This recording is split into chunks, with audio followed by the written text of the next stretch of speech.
함께 보실 말씀은 누가복음 5장 27절에서 32절까지의 말씀을 합독합니다. 그 후에 나가사 레위라 하는 세리가 세관에 앉은 것을 보시고 나를 쫓으라 하시니 저가 모든 것을 버리고 일어나 쫓으니라. 레위가 예수를 위하여 자기 집에서 큰 잔치를 하니 세리와 다른 사람이 많이 함께 앉았는지라. 바리새인과 저기 서기관들이 그 제자들을 비방하여 가로되 너희가 어찌하여 세리와 죄인과 함께 먹고 마시느냐. 예수께서 대답하여 가라사대 건강한 자에게는 의원이 쓸데없고 병든 자에게라 쓸데있나니 내가 의인을 부르러 온 것이 아니요 죄인을 불러 회개시키러 왔노라. 아멘.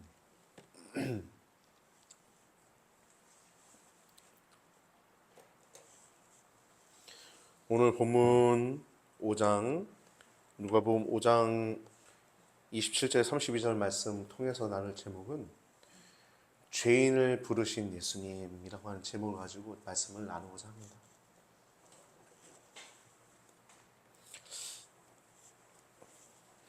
여러분, 병원에 누가 가죠? 병원에 아픈 사람이 가죠. 아프지 않은 데 가면 보험 사기꾼이나 그렇죠? 혹은 이상한 사람이나 병원에 가겠죠. 병원 가는 사람은 몸이 아픈 사람이 병원을 갑니다. 그래서 의사 선생님을 만나는 이유도 고침을 받기 위해서 병원을 갑니다. 건강한 자가 병원을 가진 않죠. 건강한 자가 병원에 가는 경우는 문병을 가거나 혹은 아픈 사람 데리고 갈 때 병원을 가겠죠. 그럼 교회는 누가 옵니까? 교회는 죄인이 오는 것입니다.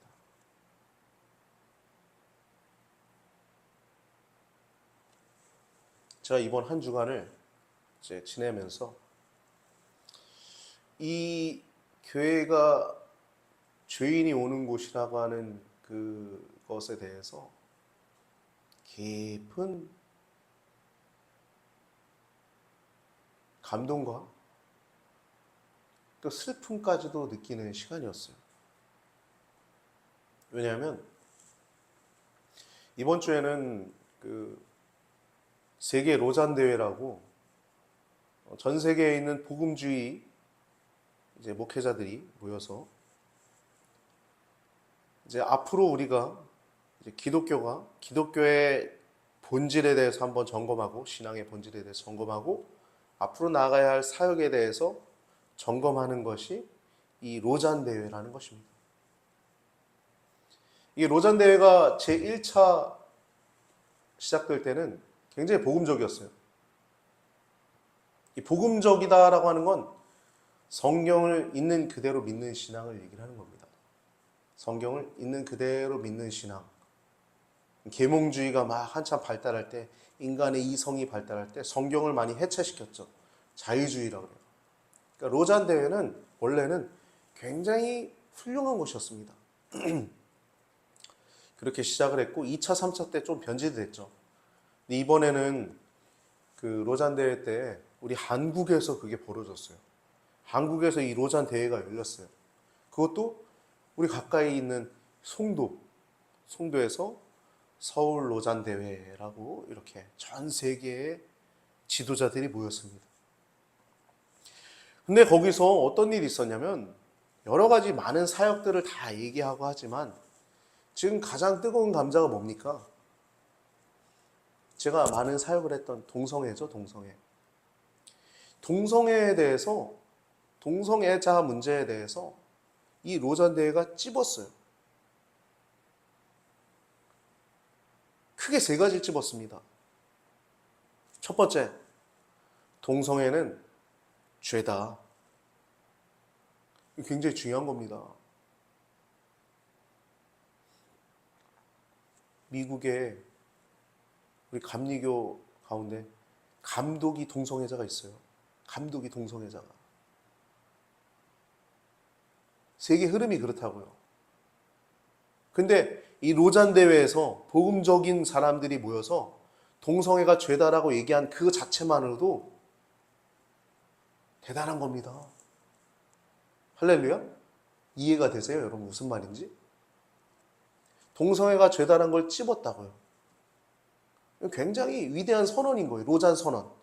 로잔 선언문이라고 그러거든요. 동성애가 죄다라고 했고, 두 번째, 젠더는 잘못됐다. 성은 두 개지 젠더가 아니다. 젠더라는 건 잘못됐다. 라고 얘기를 찝었어요. 굉장한 겁니다, 여러분. 세 번째는 동성애자 목회에 대한 얘기들을 좀 했어요. 동성애자들에 대한 목회. 동성애자들을 목회하는데 어떻게 할 것인지 그 얘기를 하는 데 있어서 동성애에게 매력을 끌리는 신앙인들, 기독교인, 뭐 이런 얘기를 했거든요. 근데 이 동성애에게 매력을 끌리는 기독교인이란 단어가 거슬렸던 사람들이 있는 것 같아요. 무슨 말이냐면,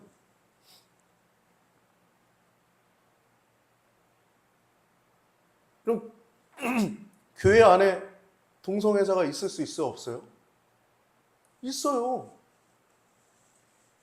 그러면 그 동성애자, 너 동성애자 하니까 너 나가. 너 교회 있으면 안 돼. 그게 맞아요? 다른 예를 들어봅시다. 우리 교회 안에 마약을 하는 사람이 있어요. 아직 못 끊은 사람이 있다고요. 그럼 너 아직 마약 못 끊었으니까 나가. 말이 돼요? 말이 안 되는 거예요, 다. 교회는 죄인이 오는 겁니다. 아직 동성애의 매력을 끌려서 그 죄가 완전히 끊어지지 않고 싸우고 있는 사람들이 있어요, 교회 안에. 근데 그 단어가 거슬린 사람들이 많았던 거예요. 이번에 그 로잔대회 통해서. 그런 것들을 제가 이제 페이스북을 통해서 많은 목회자들이랑 제가 친구들이 있으니까, 또 반동성애 하시는 분들도 굉장히 많은 친구들이 저랑 있으니까 다 글들을 보거든요. 동성애에게 끌리는 그리스도인, 이게 기독교인, 이게 여러분 거슬립니까? 안 거슬리죠, 여러분들은. 여러분들 이해가 있어서 그래요. 제가 이미 설교 가운데 여러분 교회 안에 구원받을 수 있는 동성애자가 있다. 그런 얘기를 많이 했잖아요.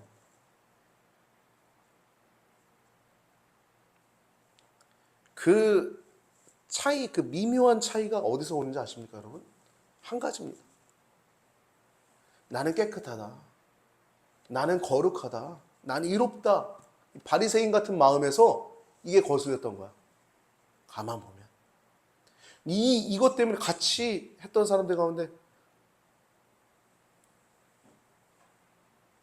그것이 거슬렸던 사람들이 좀 있었던 것 같아요. 아, 이게 지금 한국교회 하나님이 보여주시는 거구나. 이 수술을 하는 사람이, 의사가 그 수술을 할 때 그 문제가 되는 부분을 도려내서 그 안에 그 문제되는 부분을 보잖아요.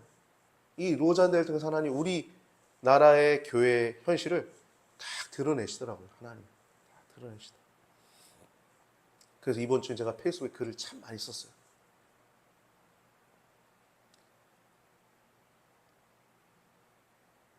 왜 그게 거슬리냐? 교회 안에 기독교인들이 있을 수 있다. 동성애 끌리는 기독교인들.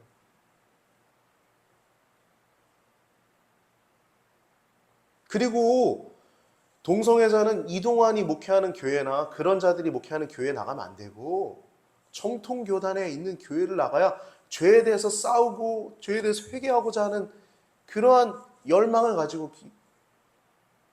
그럼 정통교단이 그런 마음을 갖고 있어야 되는데 그렇지 않은 사람들이 조금 보이더라고요. 물론 다 그렇진 않아요. 몇몇 사람들이 그렇더라고요. 그래서 마음이 아팠어요, 저는. 그래서 제 자신을 돌아보고 또 교회가 뭔지, 본질이 뭔지 깊이 생각할 수 있는 시간이었습니다. 교회는 뭡니까? 교회는 어떤 사람들이 와야 됩니까? 하나님이요, 내가 안식일을 빼먹지 아니하고 11조 빼먹지 아니하고 난 이렇게 하는 거 감사하나이다.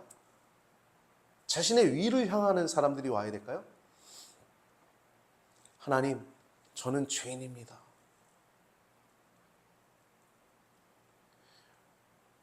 하나님과 동행하며 살아가는 자들이 그리스도인이에요. 하나님과 친밀함을 가지고 살아가는 자들이 그리스도인입니다. 그래서 다윗은 내가 주의 아름다우심을 보며 주의 집에 문지기를 있기를 원합니다라고 고백한 그 이유가 뭡니까? 주님과 더 동행하길 원하는데 내가 주님의 아름다우심을 더 보는 것이 내 소원입니다. 마치 사도 바울이 내가 주님을 사랑하고 내가 주님 뜻대로 살려고 하지만 내가 죄인 중에 괴수로다. 오울하는 공부한 사람입니다. 내가 하나님과 더 동행하면 동행할수록 내가 의인이다라고 하는 자각이 아니라 내가 죄인입니다라고 하는 자각이 더 있는 것처럼 여러분 교회는요 죄인을 위해서 준비된 장소인 줄 믿습니다. 교회는 누구나 올 수 있는 곳이에요. 오늘 본문을 보면 세리, 마태, 레위라고 하는 사람이 나옵니다. 마태, 레위라고 하죠. 예수님이 12제자입니다. 예수님이 12제자. 본문은 레위라고 기록되어 있는데 마태입니다. 마태. 세리 마태. 그 사람의 다른 이름 레위라고도 했어요. 27절에 보면 예수님께서 그 레위를 보시고 세관에 앉아있는 레위를 보시고 나를 쫓으라 말씀하시니까 그가 모든 것을 버리고 예수님을 쫓습니다. 즉시 따랐어요. 왜 그랬을까요? 예수님이 많은 기적들을 행했죠. 근데 단순히 기적을 봤기 때문에 이 사람이 다 버리고 쫓았을까요? 인간적인 마음이었겠죠. 만약에 단순히 기적을 봤기 때문이라면.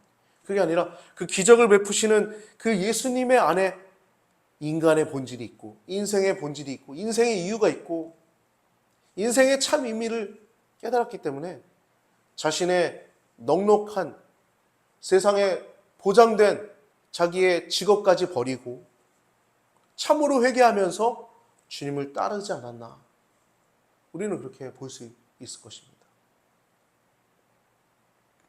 그 레위가 예수님을 쫓으면서 이제 큰 잔치를 해요. 예수님을 위해서. 예수님이 나를 쫓으라고 했는데 그 예수님의 그 제자로 나를 부르셨는데 너무 기쁘니까 큰 잔치를 한 겁니다. 그때 세리와 많은 사람들이 다른 사람들이 그 자리에 함께합니다. 그래서 30절에 보니까 갑자기 등장하는 사람도 있죠. 바리새인과 그들의 서기관들이 등장을 합니다. 그들은 누굽니까? 율법의 전문가, 바리새인, 서기관 이라고 하는 사람들이에요. 내가 율법을 준행하고 있다라고 하는 사람들인 거예요. 신앙생활 잘 하고 있다라고 하는 인정받기도 하고 스스로 그렇게 생각하기도 하는 사람들인 것이죠. 아브라함 자손이라고 일컫는. 이에 비해서 세리와 창녀 이런 사람들은 죄인으로 취급이 됐어요. 창녀는 그도 그럴 것이 몸을 팔아서 먹고 사니까. 세리는 또 동일한 취급을 받았습니다. 당시 로마 제국의 지배하에서 돈을 걷는 그 세관이었죠. 세관에 앉아있는 세리들을 또 죄인 취급을 했어요. 근데 그렇게 그런 죄인 취급되어지는 그 세리들과 함께 죄인들과 함께 앉아있는 모습을 보고 그 제자들에게 얘기합니다. 야, 너희가 어찌하여 세리와 죄인과 함께 먹고 마시느냐? 너네 하나님 섬긴다며?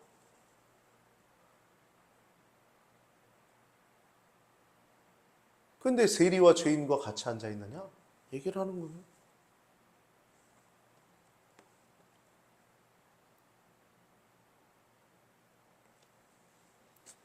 근데 그러한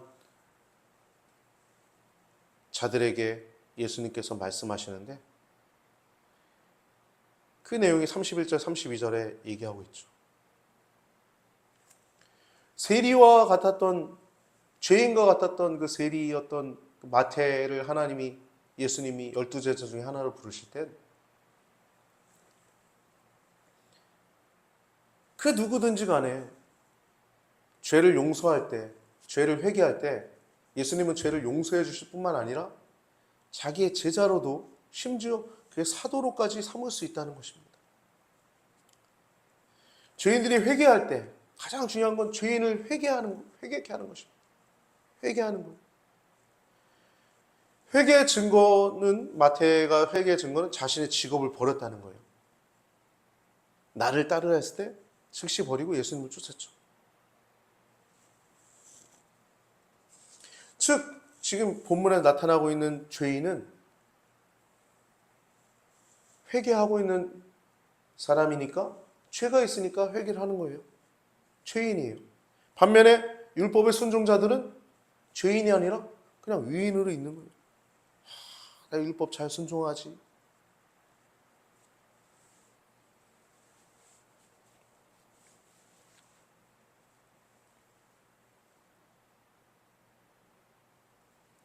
예수님이 뭐라고 말씀하십니까? 너희는 왜 세리와 죄인과 함께 먹고 마시느냐 얘기하는 그들에게 이렇게 말씀하세요. 되게 단순하시죠, 예수님. 여러분, 진리는 단순한 겁니다. 건강한 자에게는 위원이 쓸데없다. 야, 건강한 자가 병원에 가냐? 아니야. 병든 자에게라야 쓸데가 있나니 내가 위인을 부르러 온 것이 아니라 죄인을 부르러 왔다. 라고 말씀하셨어요. 죄인을 불러 회개시키는 것이 예수님의 목적인 거예요. 할렐루야. 예수님을 통해서 교회가 생겼는데 교회의 목적은 선교하고 구제하고 이건 둘째 문제예요. 선교하고 구제하는 목적이 뭡니까? 죄인을 회개시키는 것이 본질적인 문제인 거예요. 선교 왜 해요? 필리핀 가서 아프리카 가서 선교 왜 해요? 그냥 그 사람들 먹고 잘 살라고? 그 교회 돈 쓰는 거예요? 선교의 목적은 그들을 회개시켜서 예수님께 돌아오도록 하나님의 자녀 되도록 선교하는 것이에요. 할렐루야? 그렇죠? 구제 왜 해요? 구제. 가난한 사람들 왜 돌봅니까? 그냥 배부르게 만들려고? 교회가? 사회복지에서 더 잘하죠. 교회가 왜 하냐, 교회가 구제를. 회개시켜 구원하게 하려고. 죄인을 회개하게 하려고. 선교와 구제도 그래서 하는 것입니다. 예수님이 오신 목적은 죄인을 회개시키기 위해서 오신 것입니다. 여러분, 우리가 회복을 위한 삶을 살아갔으면 좋겠습니다. 여러분 스스로도 더 하나님과 동행하면서 죄인임을 자각하시고 교회는 죄인을 위한 공간임을 기억하시고 여러분 물론 위인입니다. 하나님이 이롭다 칭하셨어요. 위인이 아니란 말이 아닙니다. 그러나 우리가 하나님과 친밀하면 친밀할수록 우리 스스로가 죄인이라는 것을 더 깨닫는다는 것은 제가 여러분 죄인입니다 하기 전에 여러분들이 미리 아는 거예요. 할렐루야. 교회는 죄인을 위한 공간임을 기억하시고 우리가 회복을 위해서 동성애자들이 어느 교회를 오더라도 회복을 위해서 준비된 교회가 될 수 있게 되길 바랍니다.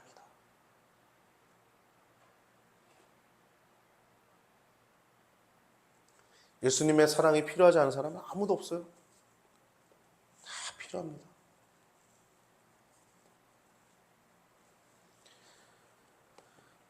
예수님께서 이 땅에 오실 때 이렇게 말씀하셨죠. 마태복음 1장 31절에 보면 예수님의 육신의 아버지인 요셉에게 이런 말씀하십니다. 아들을 낳으리니 이름을 예수라 하라. 이는 그가 자기 백성을 저희 죄에서 구원할 자이심이라 하니라.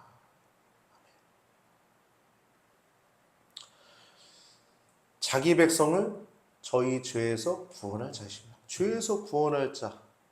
예수님이 오신 것은 여러분 먹고 잘 사는 것, 또 여러분들이 위롭다 칭하는 것 그냥 뿐만 아니라 계속 예수님께 붙어 있어서, 포도나무 대신 예수님께 붙어 있어서 더 친밀하게 예수님과 동행하고 더 친밀하게 하나님의 아름다우심을 맛볼 수 있도록 예수님이 이 땅에 오셔서 우리를 화목해 하시고 더 주님과 동행할 수 있도록 예수님이 오신 줄을 기억하시기 바랍니다. 누가복음 18장 9절에서 14절 말씀, 바리새인의 기도와 세리의 기도를 비교해보고 말씀을 마치고자 합니다. 누가복음 18장 9절을 보면 또 자기를 위롭다고 믿고 다른 사람을 멸시하는 자들에게 이 비유로 말씀하시는 거예요. 동성에게 매력이 끌리는 기독교인. 이 거슬리는 사람들이죠. 자기 위로운데 다른 사람 멸시하는 걸 동성애 한다고. 여러분, 우리는 죄 안 짓습니까? 우리도 죄 져요. 많은 죄가 있습니다. 성적인 죄뿐만 아니라 세상에서 세상을 더 사랑하고 내 자기 자신의 중심적인 그런 죄악들이 우리 안에 늘 도사리고 있지 않습니까? 자기를 이롭다 여기고 다른 사람을 멸시하는 그 모습이 우리 안에 있지 않은지 우리가 다시 한번 점검하고, 우리가 죄인임을 더욱더 기억하고 그렇게 죄인처럼 기도하는, 주님 저는 죄인입니다, 나를 불쌍히 여겨 주시옵소서 라고 기도했던 세리의 기도, 주님 하늘을 우러러 감히 보지 못하고 다만 가슴을 치면서 가로되 하나님이여 나를 불쌍히 여기시옵소서, 나는 죄인입니다, 주님과 더 동행하면 동행할수록 나는 죄인 중에 괴수입니다, 주님과 더 아름다운 주님의 아름다우심을 내가 더 보길 원합니다, 내 생각도 내 마음도 내 입술도 내 삶의 전체가 하나님의 영광을 위해 살길 원하는데 그게 안 돼요. 하나님 용서해 주세요. 그 세리의 기도가 여러분과 저의 기도가 되길 바랍니다. 바리새인은 뭐라고 기도해요? 따로 서서 기도해야 돼요. 이 따로 서서라고 하는 단어를 박윤선 박사님이 이렇게 얘기하더라고요. 자기 위를 위하여 기도한다. 하나님께 기도하는 게 아니라 자기 위를 위하여 기도한다. 하나님이여 라고, 방향을 하나님이여 라고 얘기하는데 자기를 향합니다. 나는 다른 사람들 같이 토색, 불의, 간음하는 자들과 같지 아니하고 그들처럼 하지 않고, 내가 동성애도 안 하고 살인도 안 하고 간음도 안 하고 이 세리와도 같지 않음을 감사하나이다. 난 일에 2번 금식하고 소득의 11조를 드러나이다. 그러자 예수님 말씀하시죠. 이 사람 세리가 저 사람보다 위롭다 하심을 받고 이에 내려갔느니라.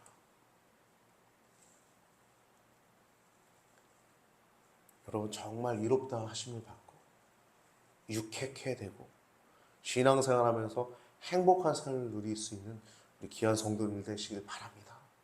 우리가 하나님 앞에 신앙생활하는 거예요.